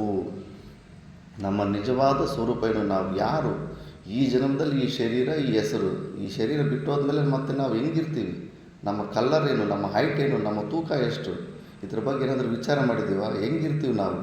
ಇಲ್ಲ. ಅಷ್ಟೇ, ಈ ಜೀವನಕ್ಕೆ ಅಭ್ಯಾಸ ಆಗಿಬಿಟ್ಟು ಅದ್ರ ಬಗ್ಗೆ ವಿಚಾರನೇ ಇಲ್ಲ. ಶಾಸ್ತ್ರದ ನಿಜವಾದ ನಿನ್ನ ಸ್ವರೂಪ ಯಾವತ್ತು ತಿಳ್ಕೊಂಬಿಡ್ತೀಯೋ ಅದೇ ನಿನಗೆ ಮೋಕ್ಷ. ಆವತ್ತೇ ನಿನಗೆ ದುಃಖ ನಿವೃತ್ತಿ ಆಗಿಬಿಡುತ್ತೆ. ಉಪ್ಪಿನ ಬೊಂಬೆ ಸಮುದ್ರದ ಆಳನ ತಿಳ್ಕೊಳ್ಳೋದಕ್ಕೆ ಹೋಗಿ ಸ್ವಯಂ ಸಮುದ್ರನೇ ಹೆಂಗಾಗ್ಬಿಡುತ್ತೋ, ನಾವು ನಿಜವಾದ ಸ್ವರೂಪ ನಮ್ಮದು ಏನು ಅಂತ ತಿಳ್ಕೊಳ್ಳೋ ಪ್ರಯತ್ನದಲ್ಲಿ ಆ ಜೀವಭಾವ ಹೋಗ್ಬಿಟ್ಟು ಪರಮಾತ್ಮ ಭಾವ ಕೊಟ್ಟೋಗ್ಬಿಡ್ತೀವಿ. ಬ್ರಹ್ಮಜ್ಞಾತ್ವ ಬ್ರಹ್ಮೈವ ಭವತಿ ಅಂತ. ಮತ್ತು ಆತ್ಮಜ್ಞಾನದ ಮಹತ್ವ ಅಷ್ಟು ಇಷ್ಟು ಅಲ್ಲ. ನಾತ್ಮನಃ ಪರದೇವತಾ ಎಂಬಂತೆ ಆತ್ಮನಕ್ಕಿಂತ ಹೆಚ್ಚು ದೇವರಿಲ್ಲ. ನಮ್ಮ ಒಳಗಡೆ ಇರೋ ಆ ಸಚ್ಚಿದಾನಂದ ಸ್ವರೂಪಕ್ಕಿಂತ ದೊಡ್ಡ ದೇವರು ಇನ್ನೊಬ್ಬರಿಲ್ಲ. ಆತ್ಮ ಲಾಭಕ್ಕಿಂತ ಹೆಚ್ಚಿನ ಲಾಭವಿಲ್ಲ. ಈ ಮುಖ್ಯವಾದ ಲಾಭವನ್ನು ಬಿಟ್ಟುಬಿಟ್ಟು ಹೊರಗಡೆ ಯಾವ್ಯಾವುದೋ ಕೆಲಸದಲ್ಲಿ ಬ್ಯುಸಿ ಇದ್ದಾರೆ. ಇದಕ್ಕೆ ಸಮಯ ಇಲ್ಲ ಅಂತಾರೆ, ಅದಕ್ಕೆ ಸಮಯ ಬೇಕಂತೆ. ಅದೆಲ್ಲದ ಪರಿಚ್ಛಿನ್ನವಾದಂಥ ಆನಂದ ಅಲ್ಲಿ ತುಂಬ ಬಹು ಆಯಾಸ ಶ್ರಮದಿಂದ ಬರುವಂಥ ವೈಷಯಿಕ, ಅದು ಭ್ರಾಂತಿ ರೂಪದ ಸುಖ. ಅದು ಇಲ್ಲಿ ನಿಜವಾದ ಸುಖ, ನಿಜವಾದ ಆನಂದ, ಪರಮಾನಂದ 24/7 24 ಗಂಟೆ ಕಂಟಿನ್ಯೂಸ್ ಸಿಗುವಂಥ ಆನಂದ. ಇಂಥ ಆನಂದನ, ಇಂಥ ಆತ್ಮ ಲಾಭನ ಬಿಟ್ಬಿಟ್ಟು ಹೊರಗಡೆ ಸಣ್ಣ ಪುಟ್ಟ ಲಾಭಗಳಿಗೆ ಕಷ್ಟಪಡ್ತಾ ಇರ್ತಾರೆ. ಆತ್ಮ ಸುಖಕ್ಕಿಂತ ಹೆಚ್ಚು ಸುಖವು ಇರುವುದಿಲ್ಲ. ತಾನರಿಯುವುದನ್ನು ಬಾನಿನೆತ್ತರ ತಿಳಿದರೂ ಕುರುಡನು. ಅಂದರೆ ಇದು ಯಾವುದು ವಚನದಲ್ಲಿ ಹೇಳ್ತಾ ಇದ್ದಾರೆ, ಬೃಹದಾರಣ್ಯಕ ಉಪನಿಷದಲ್ಲಿ ಆತ್ಮಾವಾರ್ಯ ದ್ರಷ್ಟವ್ಯ ಅಂತ ಬರುತ್ತೆ. ಯಾಜ್ಞವಲ್ಕ್ಯರು ಹೆಂಡತಿಯಾದ ಮೈತ್ರಿಗೆ ಹೇಳ್ತಾನೆ ಕುರಿತು, ಪರಮಾನಂದ ರೂಪ ಪರಬ್ರಹ್ಮ ಪ್ರಾಪ್ತಿಯಾಗಬೇಕಾದರೆ ಆತ್ಮದರ್ಶನದ ಉಪಾಯ ಹೇಳಿದ್ದಾರೆ. ಈ ಎಲ್ಲ ಆಧಾರಗಳಿಂದ ಆತ್ಮಸ್ವರೂಪವನ್ನು ತಿಳಿದುಕೊಳ್ಳುವುದೇ ನಮ್ಮೆಲ್ಲರ ಮುಖ್ಯ ಕರ್ತವ್ಯ ಎಂದು ಕಂಡುಬರುತ್ತದೆ. ಮನುಷ್ಯ ಜನ್ಮ ಬಂದಿರೋದೇ ಇದಕ್ಕೆ, ಈ ಕೆಲಸನ ಮಾಡಬೇಕು. ಈ ಕೆಲಸ ಮಾಡಬೇಕಾದ್ರೆ ಗುರುಗಳ ಹತ್ರ ಹೋಗಬೇಕು, ಶ್ರವಣ ಮನನ ನಿಧಿಧ್ಯಾಸನ ಮಾಡಬೇಕು. ಅದಕ್ಕೊಂದು ಈ ಶರೀರದ ಅವಶ್ಯಕತೆ ಸ್ವಲ್ಪ ಇದೆ. ಮತ್ತು ಈ ಶರೀರ ಉಳ್ಕೋಬೇಕಂದ್ರೆ ಇದಕ್ಕೆ ಸ್ವಲ್ಪ ಆಹಾರ ಕೊಡಬೇಕು. ಮತ್ತು ಇದಕ್ಕೆ ಸ್ವಲ್ಪ ಆಹಾರ ಬೇಕಂದರೆ ಯಾವುದೋ ಒಂದು ಉದ್ಯೋಗನೂ ಕೆಲಸನೂ ಸ್ವಲ್ಪ ಯಾವುದೋ ಒಂದು ಮಾಡ್ಕೊತಾ ಇರಬೇಕು. ಈ ಥರ ಮುಖ್ಯ ಯಾವುದು, ಗೌಣ ಯಾವುದು ಅಂತ ಹಿಂಗಿರಬೇಕು ಪ್ರಿಯಾರಿಟಿ. ಅದು ಬಿಟ್ಬಿಟ್ಟು ಆತ್ಮವಿಚಾರನೇ ಇಲ್ಲವೇ ಇಲ್ಲ ಜೀವನದಲ್ಲಿ. ಬರೀ ಶರೀರ ಕೋಟಿ ಕೋಸಮೆ ಕೋಟಿ ವಿದ್ಯೆಗಳು ಅಂದ್ಬಿಟ್ಟು ತಿಂದು ಎಲ್ಲ ಹೊಟ್ಟೆ ಪಾಡಿಗಾಗಿ ಎಲ್ಲ ವಿದ್ಯೆಗಳು ಕಳೆಯೋದು. ಮತ್ತು ಹಂಗೆ ಅಯ್ಯೋ ಅಯ್ಯೋ ದುಃಖ ದುಃಖ ದುಃಖ, ನನ್ನ ಜೀವನ ವ್ಯರ್ಥ ಆಗೋಯ್ತು ಅಂದ್ಬಿಟ್ಟು ವಿಲಾಪದಿಂದ ಪ್ರಾಣ ಬಿಟ್ಬಿಡೋದಷ್ಟೇ. ಯಾರಿಗೂ ಸಂತುಷ್ಟಿಯಿಂದ ಪ್ರಾಣ ಬಿಡೋದಿಲ್ಲ. ಎಲ್ಲರಿಗೂ ದುಃಖದಿಂದನೇ, ಕಂಪ್ಲೇಂಟ್ಸಿಂದನೇ ಪ್ರಾಣ ಬಿಟ್ಬಿಡ್ತಾರೆ. ಯಾರಿಗೂ ತೃಪ್ತಿ ಅನ್ನೋದಿರೋದೇ ಇಲ್ಲ. ಇಲ್ಲಿ ಸ್ಥೂಲ ಶರೀರವು ನೀನಿರುವ ಮನೆಯಂತೆಯೂ ತೊಟ್ಟ ಅಂಗಿಯಂತೆಯೂ ಕಾರಣ ಶರೀರವು. ಸ್ಥೂಲ ಶರೀರ ಹೆಂಗಂದ್ರೆ ನಾವಿರೋ ಮನೆ ಸ್ಥೂಲ ಶರೀರ ಇದ್ದಂಗೆ, ನಾವು ತೊಟ್ಟಿರೋ ಅಂಗಿ ಅದು ಕಾರಣ ಶರೀರವು. ನೀನು ಮೈಗೆ ಹಚ್ಚಿಕೊಂಡು ಗಂಧದಂತೆ ನಿನಗೆ ಅನ್ಯವಾಗಿರುವುದು. ಅಂಗಿ ಸೂಕ್ಷ್ಮ ಶರೀರ, ನಾವು ಮೈಗೆ ಹಚ್ಕೊಳ್ಳೋ ಎಣ್ಣೆ ಗಂಧ ಏನಾದರೂ ಹಚ್ಕೊತೀವಲ್ಲ, ಅದು ಕಾರಣ ಶರೀರ ಇದ್ದಂಗೆ. ಸೂಕ್ಷ್ಮ ಶರೀರವು ನೀನರಿದು ಅವ ನೀನಲ್ಲ. ಸ್ಥೂಲ ದೇಹವು ಮೂರ್ಛೆ, ನಿದ್ರೆ, ಮರಣಗಳಲ್ಲಿ ಸ್ವಲ್ಪವೂ ಚಲಿಸಿದ್ದರಿಂದ ಜಡವಾಗಿದೆ. ಯಾಕಂದರೆ ಈ ಸ್ಥೂಲ ಶರೀರನ ಈಗ ನಾವು ತಿಳ್ಕೊಂಬಿಡ್ತೀವಲ್ಲ, ನಾವು ಯಾವುದನ್ನು ತಿಳ್ಕೊಂಬಿಡ್ತೀವೋ ಅದು ನಮಗಿಂತ ಭಿನ್ನವಾಗಿರುತ್ತೆ. ಆದ್ದರಿಂದ ಯಾವುದಾದ್ರು ವಸ್ತು ಬಗ್ಗೆ ನೋಡಿ, ನಮ್ಮ ಬುದ್ಧಿ ಬಗ್ಗೆ ಕೂಡ ನಮಗೆ ಜ್ಞಾನ ಆಗ್ತಿದೆಯಲ್ಲ, ನಮ್ಮ ಬುದ್ಧಿ ಕೆಲಸ ಮಾಡ್ತಾಯಿದೆ, ನಮ್ಮ ಮನಸ್ಸು ಯೋಚನೆ ಮಾಡ್ತಾಯಿದೆ ಅಂತ. ಮನಸ್ಸಿನ ಜ್ಞಾನ, ಬುದ್ಧಿ ವೃತ್ತಿಗಳ ಜ್ಞಾನ ಕೂಡ ನಮ್ಗೆ ಆಗ್ತಾಯಿದೆ ಅಂದರೆ ಈ ಮನಸ್ಸು ಬುದ್ಧಿಗಳು ಕೂಡ ನಾವಲ್ಲ, ಇದಕ್ಕಿಂತ ಸಾಕ್ಷಿ ರೂಪದಲ್ಲಿ ನಾವಿದ್ದೀವಿ. ನೆನ್ನೆ ಮನಸ್ಸಿನಲ್ಲಿ ಏನು ಯೋಚನೆ ಮಾಡಿದ್ವಿ, ಮೊನ್ನೆ ಮನಸ್ಸಿನಲ್ಲಿ ಏನು ಯೋಚನೆ ಮಾಡಿದ್ವಿ, ಅದರ ಜ್ಞಾನ ಕೂಡ ನಮ್ಗೆ ಆಗ್ತಾಯಿದೆ. ಅಂದರೆ ಈ ಮನಸ್ಸು ಬುದ್ಧಿಗಳಿಗಿಂತ ಪರವಾಗಿದ್ದು ಇವುಗಳನ್ನು ಕೂಡ ಸಾಕ್ಷಿ ರೂಪದಲ್ಲಿ ನೋಡೋರು ನಮ್ಮ ಸ್ವರೂಪ, ಕೇವಲ ಸಾಕ್ಷಿ ನಮ್ಮದು. ಆದ್ದರಿಂದ ಈ ನನ್ನ ರುಮಾಲ ಅನ್ನುವುದರಿಂದ ಮನೆ, ಅಂಗಿ, ರುಮಾಲುಗಳಿಗೆ ನೀನು ಭಿನ್ನವಿರುವಂತೆ ನನ್ನ ಶರೀರ ಎಂದು ಅನ್ನುವುದರಿಂದ ಶರೀರಕ್ಕೆ ನೀನು ಭಿನ್ನವಾಗಿರುವೆ. ನನ್ನ ಶರೀರ ಅಂತಿದ್ದೀವಲ್ಲ, ನನ್ನ ಮೊಬೈಲ್ ಅಂತಿದ್ದೀವಿ ಅಂದರೆ ಮೊಬೈಲ್ ನನ್ನ ಸ್ವರೂಪ ಅಲ್ವಲ್ಲ, ನನಗಿಂತ ಭಿನ್ನವಾದದ್ದನ್ನೇ ಅಂತಾನೆ ನಾವು ನನ್ನ ಮೊಬೈಲ್ ಅಂತೀವಿ. ಅದೇ ಥರ ನನ್ನ ಶರೀರ ಅಂತಿದ್ದೀವಿ. ಅದಕ್ಕೆ ಆ ಮೊಬೈಲ್ ಹೆಂಗೆ ನಮಗಿಂತ ಬೇರೆ ಆಗಿದೆಯೋ ಈ ಶರೀರ ಕೂಡ ನಮಗಿಂತ ಬೇರೆ ಆಗಿದೆ. ಆದರೆ ಕನ್ಫ್ಯೂಸ್ ಆಗಿಬಿಡು, ಒಂದೊಂದು ಸತಿ ನನ್ನ ಶರೀರ ಅಂತೀವಿ, ಒಂದೊಂದು ಸತಿ ನಾನೇ ಅಂತೀವಿ. ನನ್ನ ಶರೀರದಲ್ಲಿಯಪ್ಪ ನನ್ನ ಮನಸ್ಸು ಯಾಕೆ ಇವತ್ತು ಸರಿ ಇಲ್ಲಪ್ಪ, ನನ್ನ ಹೊಟ್ಟೆ ಯಾಕಪ್ಪ ಇವತ್ತು ಸರಿ ಇಲ್ಲ ಅಂತ ನನ್ನದು ಅಂತೀವಿ. ಒಂದು ಸತಿ ಯಾರಾದರೂ ಹೊರಗಡೆಯಿಂದ ಬೈದಾಗ ಅವ್ನು ನನ್ನನ್ನು ಬೈದ ಅಂತ, ನನ್ನನ್ನು ಬೈದ ನಾನೇ ಅಂತ ಅಂದ್ಕೊಂಡ್ಬಿಡ್ತೀವಿ. ಎರಡು ಮಿಕ್ಸ್ ಮಾಡ್ಕೊತೀವಿ. ನನ್ನದು ಅಂತೀವಿ, ಶರೀರನ ನಾನು ಅಂದುಬಿಡ್ತೀವಿ. ಅದೇ ಭ್ರಾಂತಿ. ಅಹಂ ಇದಂ ಎರಡು ಮಿಕ್ಸ್ ಆಗಿಬಿಟ್ಟಿರೋದೇ ಇಲ್ಲಿ ಸಮಸ್ಯೆ ಅಷ್ಟೆ. ಆದ್ದರಿಂದ ಅವುಗಳಿಗೆ ಭಿನ್ನವಿರುವಂತೆ ಶರೀರದ ಎಲ್ಲ ಅವಯವ, ಬಣ್ಣ, ಗಡುತರ, ತಿಳಿವು, ಆಯಾ ಭಾಗದ ನೋವಾದಿಗಳನ್ನು ತಿಳಿಯುವುದರಿಂದ ಅವು ನೀನಿಲ್ಲ. ಶರೀರಕ್ಕೆ ತಿಳಿಯುವುದು ಇಲ್ಲದ್ದರಿಂದ ಅದು ಜಡವು. ನಿನಗೆ ಸರ್ವವನ್ನು ತಿಳಿಯುವುದು ಇರುವುದರಿಂದ ನೀನು ಅರಿವು ಉಳ್ಳವನು. ನಿನಗೆಲ್ಲ ತಿಳಿಸ್ತಾ ಇರುತ್ತೆ, ಎಲ್ಲ ಗೊತ್ತಾಗ್ತಾ ಇದೆ ಎಲ್ಲ, ಅದಕ್ಕೆ ನೀನು ಆ ಅರಿವು, ನೀನು ಆ ಜ್ಞಾನ ಸ್ವರೂಪ, ನೀನು ಎಲ್ಲವನ್ನು ತಿಳ್ಕೊಳ್ಳುವಂಥ ಸರ್ವ ಸಾಕ್ಷಿ, ನೀನು ಕೇವಲ ಸಾಕ್ಷಿ ಅಷ್ಟೇ. ಇವೆಲ್ಲ ಕೂಡ ನಿನಗೆ ಸಂಬಂಧ ಇಲ್ಲ. ಆತ್ಮ ಎಂದರೆ ಮನುಷ್ಯನ ಅಥವಾ ಜೀವನ ನಿಜ ಸ್ವರೂಪವು. ಯಾವುದರಿಂದ ಒಳಗಿನ ಇಂದ್ರಿಯಾದಿಗಳನ್ನು, ಹೊರಗಿನ ಸರ್ವ ವಸ್ತುಗಳನ್ನು ತಿಳಿಯುತ್ತೀಯೋ ಆ ಎಲ್ಲವನ್ನೂ ತಿಳಿಯುವ ಅರಿವೇ ಆತ್ಮ, ಆ ಅರಿವೇ ನೀನು. ಎಲ್ಲವನ್ನು ಯಾವುದರಿಂದ ತಿಳ್ಕೊತಾ ಇದ್ದೀವೋ ಅದೇ ನಾವು. ಮತ್ತು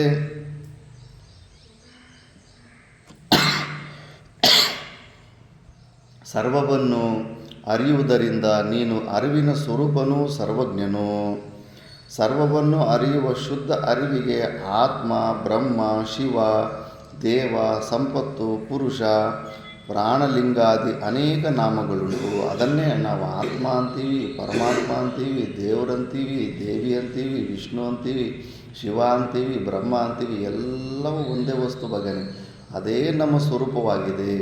ಅದನ್ನು ತಿಳ್ಕೊಂಬಿಟ್ರೆ ಎಲ್ಲ ಅದರಲ್ಲೇ ಇರ್ತವೆ. ವೇದ ಆಗಮಗಳು ಸಹ ನೀನು ಬ್ರಹ್ಮ, ಶಿವ ಎಂದು ಹೇಳುವವು. ಯಾವುದೇ ಉಪನಿಷತ್ ತಗೋ, ಯಾವುದೇ ಶಾಸ್ತ್ರ ತಗೋ, ಭಗವದ್ಗೀತೆ ತಗೋ, ದೇವಿ ಪುರಾಣ ತಗೋ, ಪ್ರತಿ ವಿಷಯದಲ್ಲೂ ನೀನು ಪರಿಚಿನ್ನ ಜೀವನಲ್ಲ, ನೀನು ಆ ಪರಮಾತ್ಮ ಸ್ವರೂಪನೇ ಆಗಿದೆಯಾ. ತತ್ವಮಸಿ, ನೀನು ಆ ಪರಮಾತ್ಮನೇ ಆಗಿದೆಯಾ ಅಂತ ಪ್ರತಿಯೊಂದು ಉಪನಿಷತ್ತು ಅದನ್ನು ಹೇಳ್ತಾ ಇದೆ. ನೀನು ದೇಹ ಎಂದು ಹೇಳಿರುವುದಿಲ್ಲ. ಯಾವುದೇ ಪುರದಲ್ಲಿ ನೀನು ದೇಹ, ನೀನು ಶರೀರ, ನೀನು ಪರಿಚಿನ್ನದವಂತ ಯಾವುದೇ ಉಪನಿಷತ್ತು ವೇದ ಹೇಳೋದಿಲ್ಲ ನಿನಗೆ. ನಿನ್ನಿಂದ ತಿಳಿಸಿಕೊಳ್ಳುವ ದೇಹಕ್ಕೆ ನಾನೆಂದರೆ ನಿನ್ನಿಂದ ತಿಳಿಸಿಕೊಳ್ಳುವ ಕಳ್ಳು ಕಟ್ಟಿಗೆಗಳು ನಾನೆನ್ನಬೇಕಾಗುವುದು. ಹೌದು, ಈ ಶರೀರ ಇದೆ ಅನ್ನೋದು ನಮಗೆ ಜ್ಞಾನ ಆಗ್ತಿದೆ ಅಲ್ಲ, ಮತ್ತು ಮೈಕ್ ಇದೆ ಅಂತ ಜ್ಞಾನ ಆಗ್ತಾಯಿದ್ದಿಲ್ಲ, ಮತ್ತು ಮೈಕು ನಮ್ಮ ಶರೀರ ಆಗಿಬಿಡುತ್ತೆ. ಹಂಗಾದರೆ ಮೈಕ್ ಯಾಕೆ ನಮ್ಮ ಶರೀರ ಅದು ಭಿನ್ನವಾಗಿದೆ. ಅದೇ ಥರ ಈ ಶರೀರವು ನಾವು ತಿಳ್ಕೊಂಡಿರುವಂಥ ಈ ಶರೀರ ಕೂಡ ಮೈಕ್ ಥರನೇ ಭಿನ್ನವಾಗಿದೆ, ಸಪ್ರೇಟ್ ಆಗಿದೆ, ನಮ್ಮ ಸ್ವರೂಪ ಅಲ್ಲ. ಮತ್ತು ಇದರಿಂದ ಮೂರ್ಖನೆನಿಸಿಕೊಳ್ಳುವೆ. ಇದು ಶರೀರನೇ ನಾನು ಅಂದರೆ ನೀನು ಮೂರ್ಖನೆನಿಸಿಕೊಳ್ಳುವೆ. ದೇಹ ನಾನು, ಜೀವ ನಾನು, ದೇವ ನಾನು ಎಂಬುದು ತಿಳಿಯುವುದೇ. ಆದ್ದರಿಂದ ನಾನೆನ್ನುವುದು ಯಾವುದೂ ನೀನಿಲ್ಲ. ಈ ನಾನು ಅನ್ನೋದೇ ಇಲ್ಲ, ಇದೇ ಭ್ರಾಂತಿ. ಇದರಿಂದ ಅಹಂ ಎಂಬ ಮುಖ್ಯನು ಅಂದರೆ ಶುಂಭನು, ಮುಖ್ಯವಾದ ಈ ಅಹಂಕಾರ ಎಷ್ಟು ದೇವಿಗೆ ಕೂಡ ಕಿರುಕುಳ ಕೊಟ್ಟ ನೋಡಿ, ಎಷ್ಟು ಭಯಂಕರವಾದ ಯುದ್ಧ ಮಾಡಿದ. ನಾವು ಕೂಡ ಅಷ್ಟೇ ಈ ಅಹಂಕಾರನ ಅಹಂಕಾರ ಅಂದರೆ ನಾವು ದುರಹಂಕಾರನೇ ಅಹಂಕಾರ ಅಂತ ಪ್ರಪಂಚದಲ್ಲಿ ಪ್ರಸಿದ್ಧಿದೆ. ಅದಲ್ಲ, ನೀನು ಒಳ್ಳೆಯವನೇ ಆಗಿರ್ಬೋದು, ಆದರೆ ನಾನು ಈ ಶರೀರ ಅಂತ ಅಂದ್ಕೊಂಡ್ರೆ ಅದು ಕೂಡ ಅದೇ ಅಹಂಕಾರ. ನಾನು ಈ ಶರೀರ ಅಂತ ಅಂದುಕೊಳ್ಳೋದೇ ಅಹಂಕಾರ. ಆ ಅಹಂಕಾರನ ನಾಶ ಮಾಡೋದು ತುಂಬ ಕಷ್ಟ. ಇದೇ ಶುಂಭ ಅಹಂ ವಿಜಯವೆನಿಸುವುದು. ಈ ಥರ ಆ ಅಹಂಕಾರನ ನಾವು ನಾಶ ಮಾಡ್ಕೋಬೇಕು. ವಿಚಾರದಿಂದನೇ ಅಹಂಕಾರ ನಾಶ ಆಗುತ್ತೆ. ಎಲ್ಲ ಸಮಸ್ಯೆಗಳಿಗೂ ಮೂಲ ಕಾರಣ ಮೇಲ್ಗಡೆ ಇದು ಕಾಗೆಗಳೊಂದೊಂದು ಸತಿ ಅಲ್ಲಲ್ಲಿ ಮೇಲ್ಗಡೆ ಬಿಲ್ಡಿಂಗ್ ಮೇಲೆ ರಾಗಿ ಗಿಡದ ಬೀಜನ ಬಿಷ್ಟಾದಲ್ಲಿ ಬಿಟ್ಟುಬಿಡ್ತವೆ. ಅದು ರಾಗಿ ಗಿಡ ಬೆಳೆಯುತ್ತೆ. ಮೇಲ್ಗಡೆ ನೀನು ಎಷ್ಟೇ ಕಿತ್ತಾಕ್ತಾ ಇರು, ಒಳಗಡೆ ಬೇರು ಗಟ್ಟಿಗಿರೋದ್ರಿಂದ ಮತ್ತೆ ಚಿಗುರು ಬರ್ತಾ ಇರುತ್ತೆ. ಎಷ್ಟೇ ನೀನು ಪ್ರಯತ್ನ ಮಾಡೋದು ಬೇರು ಸಮೇತ ಎಲ್ಲಿ ತನಕ ನೀನು ತೆಗೆಯೋದಿಲ್ವೋ, ಮೇಲ್ಗಡೆ ನೀನು ಎಷ್ಟೇ ಸಾಧನೆ ಮಾಡ್ಕೊತಾ ಇರೋ ಅವೆಲ್ಲ ಕೂಡ ವ್ಯರ್ಥವಾಗ್ತಾ ಇರುತ್ತೆ. ಅದಕ್ಕೆ ನಮ್ಮ ಸನಾತನ ಧರ್ಮದಲ್ಲಿ ಈ ಅಹಂಕಾರನ ಗೆಲ್ಲೋದೇ ತುಂಬ ಕಷ್ಟ ಅಂದ್ಬಿಟ್ಟು ಕೆಲವೊಂದು ನಿಯಮಗಳನ್ನು ಇಟ್ಟಿದ್ದರು. ನೀನು ಇಷ್ಟ ದೇವತೆಯಲ್ಲಿ ಅಹಂಕಾರನ ಸಮರ್ಪಣೆ ಮಾಡಿಬಿಟ್ರೂ ಕೂಡ ಎಷ್ಟೋ ಲಾಭ ಇರುತ್ತೆ. ಇಲ್ಲಾಂದರೆ ಗುರುಗಳ ಪಾದದ ಹತ್ರ ನಿನ್ನ ಅಹಂಕಾರನ ಬಿಟ್ಟುಬಿಡು. ನಿನ್ನದು ಏನು ಸ್ವಂತ ನಿರ್ಣಯಗಳಿರಬಾರ್ದು. ಮತ್ತು ಆ ಮಟ್ಟದಲ್ಲೇ ನೀನು ಶರಣಾಗತಿ ಆಗಿಬಿಟ್ರೆ ಗುರುಗಳಿಗೆ ಇಲ್ಲ ಪರದೇವತೆಗೆ, ಆವಾಗ ನಾವು ಈ ಅಹಂಕಾರನ ಗೆಲ್ಲೋದಕ್ಕೆ ಸಾಧ್ಯ ಆಗುತ್ತೆ. ಇಲ್ಲ ಅಂದರೆ ಸ್ವಂತ ವಿಚಾರಗಳು, ಸ್ವಂತ ಬುದ್ಧಿ ಇವೆಲ್ಲ ಇದ್ರಾಗೇನ ನಮ್ಗೆ ಅಹಂಕಾರ ಎಲ್ಲಿ ಕರ್ಕೊಂಡು ಹೋಗುತ್ತೋ ಗೊತ್ತೇ ಆಗೋದಿಲ್ಲ. ಯಾವಾಗ ಬೇಕಾದರೂ ಮತ್ತೆ ಬಹಿರ್ಮುಖ ಮಾಡಿ ಪ್ರಪಂಚದಲ್ಲಿ ಸಂಸಾರದಲ್ಲಿ ಬೀಳಿಸ್ಬಿಡ್ತಾ ಇರುತ್ತೆ. ಅದಕ್ಕೆ ಶಿವರಾಮ ಅವಧೂತರು ಕೂಡ ಎಂಥ ಅದ್ಭುತ ಅನಿಮಗರಿಮಾದ ಸಿದ್ಧಿಗಳಿರೋವಂಥವ್ರು. ಗುರುಗಳು ಪಾದಕಗಳನ್ನು ಕತ್ತಲ್ಲಿ ಹಾಕ್ಕೊಂಡೇ ಹೋಗ್ತಾಯಿದ್ರು. ಮತ್ತು ಅಷ್ಟೊಂದು ಸಾಮರ್ಥ್ಯ ಇರೋರು ಇನ್ನೊಬ್ಬರ ಹತ್ರ ಯಾಕೆ ಹಂಗೆ ತಲೆ ಬಗ್ಗಿಸ್ತಾರೆ? ಅವ್ರಿಗೆ ಗೊತ್ತು ಆ ಗುರುಗಳ ಕೃಪೆಯಿಂದನೇ ಆ ಗುರುಗಳ ಪಾದಕ್ಕೆ ಎಲ್ಲ ಶರಣಾಗತಿ, ಸಂಪೂರ್ಣ ಶರಣಾಗತಿ ಮಾಡಿದ್ದಕ್ಕೆ ಈ ಅಹಂಕಾರ ನಾಶ ಆಗಿರುತ್ತೆ. ಯಾವುದೋ ಒಂದು ಕಡೆ ಈ ಅಹಂಕಾರನ ಒಂದು ಪಾಯಿಂಟಲ್ಲಿ ಇಟ್ಟು ಅದನ್ನು ನಾಶ ಮಾಡ್ಕೊಳ್ಳಿಲ್ಲ ಅಂದರೆ ಮಿಕ್ಕಿದ್ದು ನೀನು ಎಷ್ಟೇ ಪರಿಶ್ರಮ ಮಾಡ್ತಾಯಿರು, ಆ ಪರಿಶ್ರಮವೆಲ್ಲವೂ ಕೂಡ ವ್ಯರ್ಥವೇ ಆಗ್ತಾ ಇರುತ್ತೆ. ಮತ್ತೆ ಚಿಗುರು ಬಂದಂಗೆ ಬಂದ್ಬಿಡ್ತಾ ಇರುತ್ತೆ ಅದು ಅಹಂಕಾರ. ಅದನ್ನೇ ಅಂಥ ಒಂದು ಅಹಂಕಾರಗೊಬ್ಬ ಶುಂಭನನ್ನು ದೇವಿ ಕೊಂದು ಬಿಟ್ಟಳು, ತುಂಬ ಕಷ್ಟದಿಂದ ಕೊಂದಳು. ಮಾತೃಕೇಯರ ಶುಂಭನ ಉಳಿದ ಬಲವನ್ನು ಸಂತೋಷದಿಂದ ಸವರಿದರು. ಶುಂಭನ ಎಡಬಲ ಮಡಿದ ರಾಜರು, ದೇಶ ದೇಶಗಳ ಅರಸರು ಸಾವಿರಾರು ಸಂಖ್ಯೆಯಲ್ಲಿ ನಾಶವಾದರು. ಈಶ ಬಸವೇಶನೇ ಕೇಳು, ಕಾಲುಳುಬುಗಳ ಮುಡಿದುದಕ್ಕೆ ಲೆಕ್ಕವಿಲ್ಲವೆಂದನು. ವೀರ ಬಸವನೇ ಕೇಳು, ಸತ್ತ ಅರಸರ ಸಂಖ್ಯೆಯು 3,000ವು, ಬೇರೆ 100 ಕರ್ವ, 100 ಅರ್ಬುದವು. 100 ಅರ್ಬ ಅಂದರೆ ಇನ್ನು ಲೆಕ್ಕ ಹಾಕೋದು ಕಷ್ಟ. ಮೃತ್ಯು ದೇವತೆಯು ರಣಭೂಮಿಯಲ್ಲಿ ಸೇರಿದಳು. ದೇವತೆಗಳು ನಗಾರೆಯನ್ನು ಬಡಿದರು. ಊರ್ವಶಿಯಾದವರು ಜಯಮಂಗಳ ಆರತಿಯನ್ನು ಎತ್ತಿದರು. ಶುಂಭನು ಯುದ್ಧದಲ್ಲಿ ಮಡಿಯಲು ನದಿ, ಸಮುದ್ರ, ದ್ವೀಪಗಳು, ನಕ್ಷತ್ರಗಳು, ತರತರದ ಪರ್ವತಗಳು, ಭೂಮಿ, ಆಕಾಶ, ಮೋಡಗಳು ಸಿದ್ಧವಾಗಿ ಕಣ್ಣೆದುರಿಗಾಗಳು. ದೇವತೆಗಳ ಸಮೂಹವು ಸಹಿತ ಸಂತೋಷ ಹಾಗೂ ಪ್ರೇಮದಿಂದ ದೇವಿಯನ್ನು ಸ್ತುತಿಸಿದರು. ದೇವಲೋಕದ ಗಂಧರ್ವರು ಗಾಯನ ಮಾಡಿದರು. ದೇವಲೋಕದ ಪಾತರ ಸ್ತ್ರೀಯರು ನರ್ತನ ಮಾಡಿದರು. ಎಲ್ಲ ದೇವತೆಗಳು ಸೇವೆಯನ್ನು ಮಾಡಿದರು. ಸೂರ್ಯನು ಬಹುಪ್ರಕಾಶದಿಂದ ಮೂಡಿದನು. ಅಗ್ನಿಯು ವಿಶೇಷ ಉರಿಯಿತು. ವಾಯು ತಂಪಾಗಿ ಬೀಸಿತು. ದೇವತೆಗಳು ಶುಂಭನಿಂದ ನಿಶುಂಭನಿಂದ ಹೋದ ತಮ್ಮ ತಮ್ಮ ಉದ್ಯೋಗ ಅಧಿಕಾರಗಳನ್ನು ಒಪ್ಪಿಗೆಯಿಂದ ತಗೊಂಡರು. ನಮ್ಮ ಪಾಪವು ಹೋಯಿತು, ಜಗದಂಬ ದಯೆಯನ್ನು ಮಾಡಿದಳೆಂದು ಆನಂದದಿಂದ ಚಿದಾನಂದ ಸ್ವರೂಪ ಗುರುವರ್ಯರನ್ನು ಸ್ಮರಿಸಿದರು. ಈ ಥರ 15ನೇ ಅಧ್ಯಾಯ ಪೂರ್ತಿಯಾಯಿತು. ಇನ್ನು 16ನೇ ಅಧ್ಯಾಯ ಸಾಯಂಕಾಲ ನೋಡೋಣ. ಓಂ ಪೂರ್ಣಮದ ಪೂರ್ಣಮಿದಂ ಪೂರ್ಣಾತ್ ಪೂರ್ಣಮುದಚ್ಯತೆ ಪೂರ್ಣಸ್ಯ ಪೂರ್ಣಮಾದಾಯ ಪೂರ್ಣಮೇವಾವಶಿಷ್ಯತೆ. ಓಂ ಶಾಂತಿ ಶಾಂತಿ ಶಾಂತಿ.